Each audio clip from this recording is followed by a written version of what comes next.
नमस्कार दोस्तों।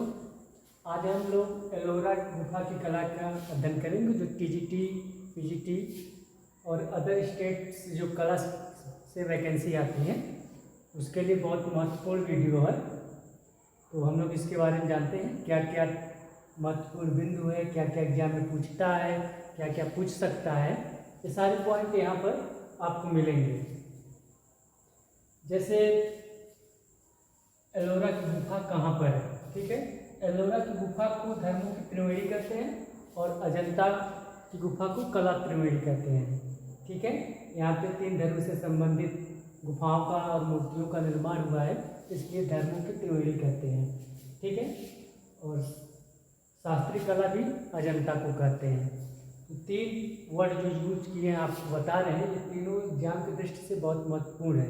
धर्मों की त्रिवेणी किस गुफा को कहते हैं, तो एलोरा की गुफा को, और कला त्रिवेणी अजंता की गुफा को। शास्त्रीय कला किसको कहते हैं, वो भी अजंता गुफा को। अब देखिए यहाँ पर जो महत्वपूर्ण बिंदु जो एग्जाम में पूछा गया है, पूछा भी जा सकता है। जैसे एलोरा की गुफा किस राज्य में है या किस शासक ने इसका निर्माण करवाया, उसके दौरान इसका निर्माण हुआ, ठीक है। क्या क्या चीज़ें इससे मिली हैं।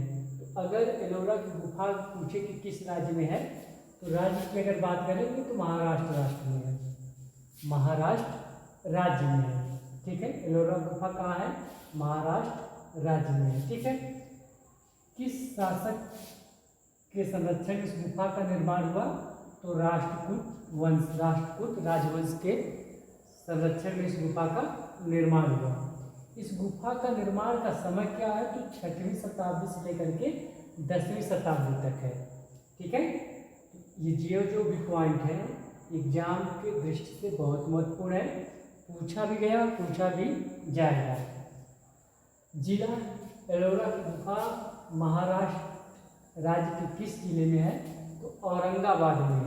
और औरंगाबाद का जो नया नाम है वह है छत्रपति संभाजी नगर। औरंगाबाद का नया नाम क्या है, छत्रपति संभाजी नगर। अब मान लीजिए कि औरंगाबाद न पूछे, औरंगाबाद ऑप्शन में न दिया हो, तो नया नाम जरूर देगा छत्रपति संभाजी नगर, बहुत महत्वपूर्ण है। एलोरा में कुल कितनी गुफाएं हैं, तो 34 है, ठीक है। एलोरा में कुल कितनी गुफाएं हैं, 34 गुफाएं। एलोरा की जो गुफाएं हैं किस चट्टान को काट करके बनाई गई है, तो वह विशाल चट्टान को काट करके बनाई गई है। और विशाल चट्टान को ज्वालामुखी चट्टान के भी नाम से जानते हैं। ये भी बहुत महत्वपूर्ण है कि कौन सी गुफा किस पत्थर को काट करके बनाया गया, लाल बलुआ पत्थर, विशाल या ग्रेनाइट, इस तरह पूछता है, तो महत्वपूर्ण बिंदु है ये। अब प्राचीन नाम, हर गुफा का कुछ न कुछ प्राचीन नया नाम है। तो प्राचीन एलोरा गुफा का प्राचीन नाम है एलापुर अंचल और बेरुल। तो या तो एलापुर अंचल देगा या बेरुल ऑप्शन में आपके रहेगा।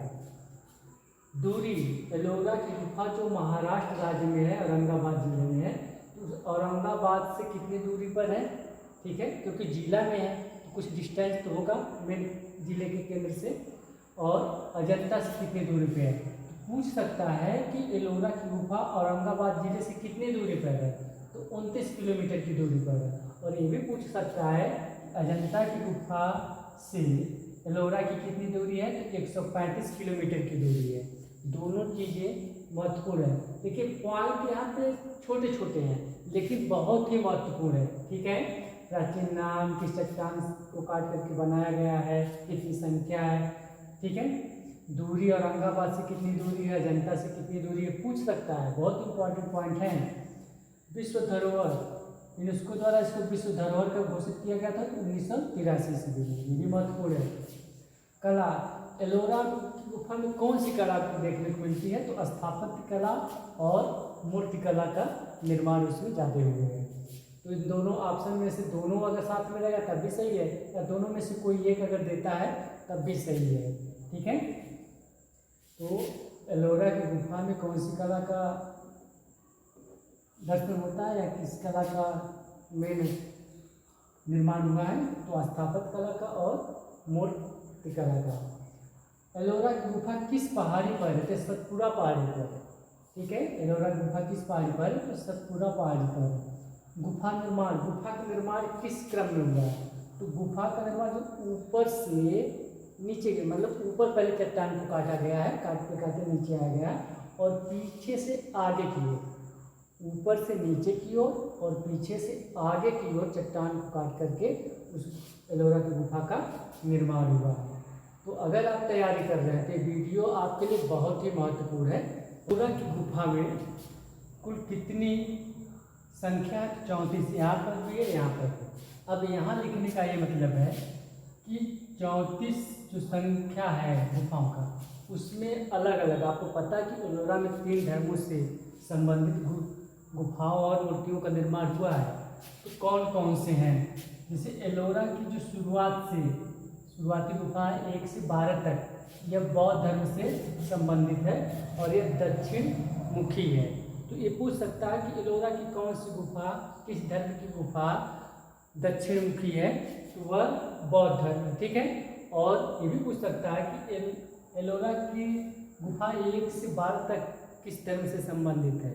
बस इतने में क्वेश्चन घुमा फिरा करके करेगा। बौद्ध धर्म से संबंधित जो है 1 से 12 तक की जो गुफाएं हैं, यह बौद्ध धर्म से संबंधित है। और ब्राह्मण धर्म से संबंधित गुफा कितनी है? तो 13 से गुफा संख्या 29 तक, यह ब्राह्मण धर्म से संबंधित है। अच्छा, ये भी देखिए 1 से 12 तक, तो अगर संख्या की बात करें तो ये कितना हो जाएगा? 12। तो ये पूछ सकता है कि एलोरा में बौद्ध धर्म से संबंधित कितनी गुफाएं हैं? तो 12, ठीक है। और यहाँ से देख लें 13 से 29 तक कितना हो जाएगा? 17। 13 से 29 तक कितना हो जाएगा? 17 गुफा। 13, 14, 15, 16, 17, 18, 19, 20 तक कितना हो गया? 8 गुफा, और फिर उधर 9, तो 9 8 17। तो ये पूछ सकता है कि ब्राह्मण धर्म से संबंधित एलोरा में कितनी गुफाएं हैं। ये तो है कहाँ से कहाँ तक की हैं, दूसरे की कितनी है, तो ये हो जाएगा 17। और जैन धर्म से संबंधित कितनी गुफा है? तो ये हो जाएगी 5, 30, 31, 32, 33, 34। तो 5 जैन धर्म से संबंधित, 17 ब्राह्मण धर्म से संबंधित है, और 12 गुफा जो है बौद्ध धर्म से संबंधित है। ये भी इम्पॉर्टेंट है और एग्जाम में पूछता है। एलोरा गुफाओं के डिटेल से जानेंगे।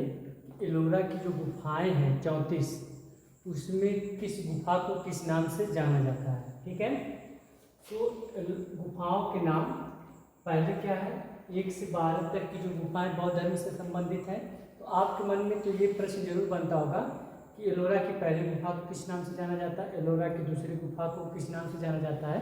तो सारे जो कन्फ्यूजन इस वीडियो में दूर हो जाएगा, ठीक है। जो जो पूछता है वो भी चीज़ें, और किसको किस नाम से जाना जाता है वो भी आज क्लियर हो जाएगा। तो बौद्ध धर्म से संबंधित जो है गुफाएं 1 से लेकर 12 तक है, यानी 12 संख्या बोले तो 12। अब सोचेंगे आप 1 से लेकर के 12 तक की जो गुफाएं हैं उसका क्या क्या नाम है। तो ये कन्फ्यूजन दूर करिए कि 1 से 9 तक की जो गुफाएं हैं, 1 से 9 तक की सभी गुफाएं जो है वो बिहार गुफाएं हैं, ठीक है। तो उसका कोई विशेष नाम नहीं है, बस इतना था कि 1 से 9 तक की जो गुफाएं हैं वह बिहार गुफाएं, ठीक है। उनका नाम नहीं है, उनका नामकरण नहीं हुआ है, ठीक है। जिस गुफा का नामकरण हुआ है इस बौद्ध धर्म में वह होता है गुफा संख्या 10। गुफा संख्या 10 किस धर्म से संबंधित है? बौद्ध धर्म से संबंधित है, यानी 1 से 12 तक के बीच में जो भी आएगा नंबर वो बौद्ध धर्म से संबंधित होगा। तो गुफा संख्या 10 को किस नाम से जाना जाता है? तो इस गुफा संख्या 10 को विश्वकर्मा गुफा के नाम से जाना जाता है, या कारपेंटर गुफा के नाम से जाना जाता है, या बढ़ई गुफा के नाम से जाना जाता है। बहुत ही इम्पॉर्टेंट है। ये तीनों में से कोई एक नाम देकर के पूछेगा, निम्नलिखित में से किस गुफा को कारपेंटर गुफा के नाम से जाना जाता है, ठीक है। बढ़ई गुफा के नाम से जाना जाता है, विश्वकर्मा गुफा के नाम से जाना जाता है। गुफा संख्या 10। गुफा संख्या 11 को 2 ताल के नाम से जाना जाता है, गुफा संख्या 12 को 3 ताल के नाम से जाना जाता है। तो 1 से 12 तक का जो कन्फ्यूजन था वह आप दूर हो गया। 1 से 9 तक बिहार गुफाएं, उनका कोई नामकरण नहीं हुआ है। 9 के बाद 10, 11, 12 जो 3 गुफाएं, इनका नामकरण हुआ है। 10 को विश्वकर्मा गुफा के नाम से, कारपेंटर गुफा के नाम से, बड़े गुफा के नाम से जाना जाता है। और गुफा संख्या 2 को 2 ताल से, गुफा संख्या 12 को 3 ताल के नाम से जाना जाता है। जैन धर्म से गुफाएं 30 से लेकर के 34 तक है, यानी 5 गुफाएं। इसमें सबका नामकरण नहीं हुआ है, जिनका जिनका नामकरण है, जो जो पूछा जाता है वह इम्पोर्टेंट ये है। गुफा संख्या 30 को छोटा कैलाश के नाम से जाना जाता है। गुफा संख्या 32 को इंद्र सभा के नाम से जाना जाता है। गुफा संख्या 33 को जगन्नाथ सभा के नाम से जाना जाता है। और जितने भी यहाँ पे वर्ड हैं सब बहुत ही महत्वपूर्ण है एग्जाम की दृष्टि से। गुफाओं के नाम में जो हिंदू या ब्राह्मण धर्म से गुफाएं एलोरा में बनी हैं, 13 से गुफा संख्या 29 तक जो है ब्राह्मण धर्म से या हिंदू धर्म से संबंधित है। तो अब आपके दिमाग में ये होता होगा कि 13 से 29 तक जितनी गुफाएं हैं उनका क्या नाम है, ठीक है। तो हर गुफा का नामकरण नहीं किया गया है। जिसका नामकरण किया गया, जो एग्जाम में पूछता है, जो एग्जाम की दृष्टि से बहुत महत्वपूर्ण है, तो वह यहाँ पे राइट किया गया है। जैसे गुफा संख्या 14, 15, 16, 21, 22 तथा 29 को छोड़कर अन्य गुफा का कोई नामकरण नहीं किया गया है। तो आप इस कन्फ्यूजन में व्यर्थ में प्रयास न करें कि 13 का क्या होगा और बाकी इनको छोड़कर जो जो गुफा उनका क्या नाम। जब नामकरण नहीं किया गया है, हमने भी बहुत सर्च किया तो नहीं मिला है, और पूछता है जो जितना दिया गया है इसी में से एक ना एक पूछता है। तो किस किस गुफा का नामकरण हुआ है जो हिंदू या बौद्ध धर्म से संबंधित गुफाएं हैं एलोरा में। तो ये गुफा संख्या 14 को किस नाम से जाना जाता है?